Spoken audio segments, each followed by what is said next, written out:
ezimwe aha program ezirukusagikwa Islamic Bank harimo enkora ya local economic growth support legs egendere kushagika obuhinji okugira mizi marungi hamwe na nengudo. We are adding value on matoke and Irish, and in the tea more people are joining the tea farming, and in coffee we are really reviving because we cannot even meet the target of demand for our coffee.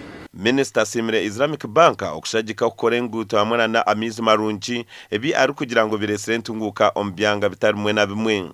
Most roads are linking district to another. For example, we are now at very good trade links between Intoroko and Kabarole. We shall take you to the road tomorrow. The water, we are now embarking on supply of water for production. Over 90% of our people here are employed in the tea value chain. They work in the teach farmers as pluckers, and the others are in the factory. So if this factory crashes, that means actually the whole economy crashes. So yeah.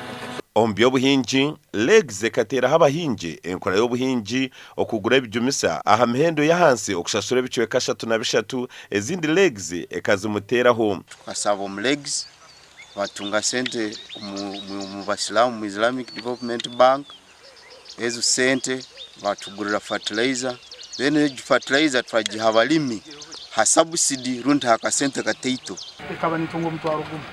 Before he applied fertilizer, he was getting 10,000 kilograms. And after application, he went to 18,000 to 20,000 kilograms per month from his garden. Onesimus Masko mukuru wa Mabare Tea Growers Factory nagira ngo encourage eriyo neretaho empinduka ombahinji. We have 25 tea outgrower associations that have been promoted and designed, and Microfinance Support Center will provide 1.25 billion shillings. They supply leaf to the factory, and we organize payments to individual members of the association using that fund immediately as compared to farmers. Gasha kwa Daniel Bingana.